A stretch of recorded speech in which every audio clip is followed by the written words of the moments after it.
Injury report: Trent Robinson, ankle sprain, thumb sprain, did not return. Chris Thompson had a low back sprain. He came back. Breland had a knee contusion. He came back. And Inseki had plantar deal on his foot, and he came back. A couple interceptions there by Kirk in the third quarter. What did you see on those, and what does he need to do to improve that element of his game? Yeah, I think we all have to improve in the third quarter. The third quarter's been a nightmare for us, and that's been bad. This first interception was a simple three-man concept on one side and then a two-man concept on the left, and he looked right. It was covered. He went back to the left and threw a late ball in the flat against a rolled-up corner, which can't happen, obviously. They played good defense on that play, and we talk about not making plays worse. And unfortunately on that one, he didn't see Rivas, and he made a great play. And the second one was third down and long, and he took a shot. That one is not as bad. We're giving our offense a chance to make a big play down the field, and their safety made a good play, Gilchrist. So it was like a long punt, actually, on third down and long. What is the problem on third downs? I mean, it's not just offense, defense. You guys just seem like all season long, you guys come out and have your worst quarter. Third quarter. Yeah. I wish I knew. We had some good drives in third quarters. Just haven't been very productive. And that's something I got to address. We have a plan. At halftime, we preview the second half plays. We talk to the team. They get rested. We show them what happened in the first half. We talk about our plan moving forward. They're all eager, ready to go. They're fired up, but we haven't got much success or results in the third quarter. So I don't know. We'll figure it out.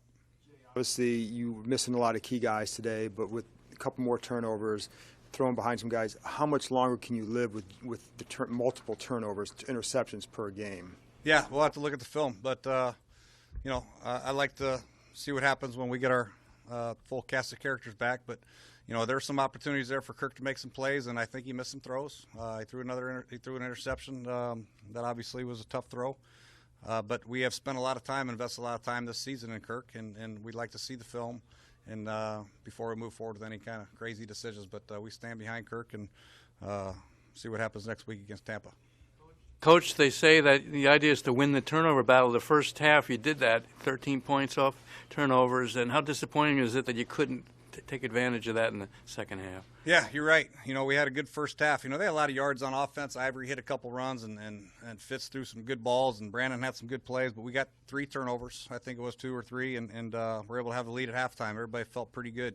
And for whatever reason, second half, we just couldn't muster anything on offense. We chose to take the win in the fourth quarter. They had a nice drive to get points on the first drive, and then we went through the pick, and then they scored right away.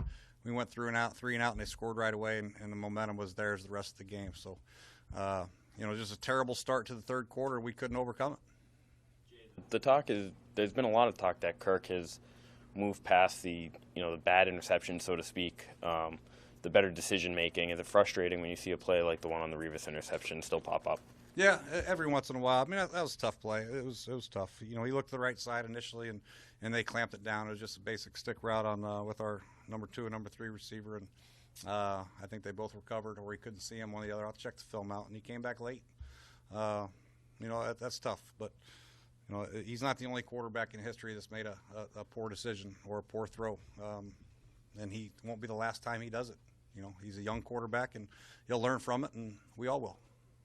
Did you think of the offensive line today with the replacements for your regular guys? I thought they did pretty good. The running game was tough. We didn't get much movement in the running game, and that's also putting a lot of pressure on our quarterback. And it's a tough defense to run the ball against with our guys. But I thought they played well. I thought Inseki played well for his first time, and I think Josh Ribas, he took control of the game, got the calls out there, which is half the battle. Snaps weren't bad, so I think there's some positive things. I'll check out the film, but overall, when you only run the ball for 20-some yards, obviously the standard is not that low. We obviously set the standards high. We didn't do a good enough job in running game getting lanes for our backs.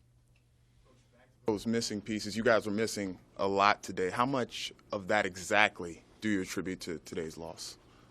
I don't like to make excuses about anything. I just know that we had an opportunity to play the New York Jets today with 46 able players, and they were better than us. They were better coached, better prepared, but that's not an excuse that we have some guys injured. Love to have them out there, of course, a couple Pro Bowlers and things like that, but for the most part, we had an opportunity to win this game. throw an interception, couldn't get off the field on third down, couldn't get a stop here and there. Second half, we just laid an egg, a big egg. So with or without the players, if we don't change the way we come out at halftime, doesn't matter who's in there. We just got to do a better job of getting more out of our guys in the third, fourth quarter. Coach, you mentioned just a moment ago it's that Kirk missed some things today, passes off target, things like that. When you look at it, are those mechanical issues? Or is he getting too much pressure? Or how big? Yeah, I don't know. I have to look concern? at the film. Like I said, also a little windy, and also a lot of pressure on him. Really, there's a lot of things going on pre-snap that he's got to deal with, getting the formations, the protections, and all that. Last week the Jets had about 15 cover zeros against Miami, so we're always looking out for those and making sure he's aware of those. And they played pretty vanilla today, and I think he hurried in some throws he didn't have to, or maybe he did, but I'll have to look at the film. But overall, you hate to pin this game on Kirk. I know he could have played better, but we had no running game whatsoever. And Kirk's not in a stage in his career right now, nor is anybody on our roster to carry our team throwing the ball as much as we would have had to today. I know you just said that you want to look at the film and you stand behind him. Is he your quarterback for the rest of the season? Yeah, that's the intent. The run defense had been really strong first 3-4 weeks of the season, last week and then this week again. Did you see any trend? Yeah, big plays. They hit a couple big runs, and that kills your rushing defense. And we got out of a gap one time. They cut it back, and Ivory, I think, had about a 60-yarder, 50-yarder. And but you're right. Overall, our run defense has not been as good, and we got to make sure we do better. Ivory's one heck of a back, but that's no excuse. We did some good things in the running game on defense, but not good enough. Is there one specific thing or a couple things you see that they exploited the same way that the Falcons did today? No. We just, they get you spread out, and they have a couple good receivers that, you got to adjust to with all the DB injuries that we've had. You can get your extra guys in the box, but then you're going to risk putting some of those guys on an island against some pretty darn good receivers, so it's pick your poison a little bit. But overall, they competed, but we gave up way too much in the rushing game. With the run defense, I mean, they've shown a lot of times going up the middle and all that. Were you surprised at how much Ivory was able to bounce it outside? I mean, was there any sort of maybe focusing so hard on? Yeah, there's a couple times we lost contain. We had the middle plugged up, and then everybody kind of, we made such a focal point on everybody coming to the party and tackling Ivory that sometimes we got out of a gap here and there. And then he did a great job of keeping his feet alive, and then making people miss and getting to the outside. So, hats off to him. He's one heck of a running back, man. They have a nice offense there with him and Brandon and Decker, and Fitz didn't make many mistakes. So, they had that's where we like to get to, where we have the balance going. I think they had 160 yards rushing, 245 yards passing. That's ideal when you can run the ball as much as you throw the ball. We've proven that we're pretty dang good. But when it's one-sided like it was today, I look at the stats, I can tell you we lost. I promise you.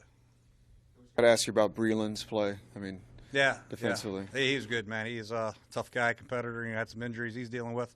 Fought through them, made a good strip, and then obviously the interception. The last touchdown to Marshall was on him, but looked like he got pushed in the back, but who knows. But he's a great competitor. He's good for our football team. The way you lost last week in Atlanta and the loss today, how critical is this upcoming game against Tampa as you head into the bye week? That's been made known. It's a critical game for us. Very critical. It's a home game, number one. We're going to play a very tough, spirited Tampa Bay team coming off a bye again. Healthy Tampa Bay team. That's critical. It's code red for us. Sean Jackson was out there warming up. I understand he didn't travel with you guys. I guess what went into that decision? Did he come up here on his own? Yes. He had family in town. He came up on his own. Wanted to work out, support his teammates. Thanks, Coach.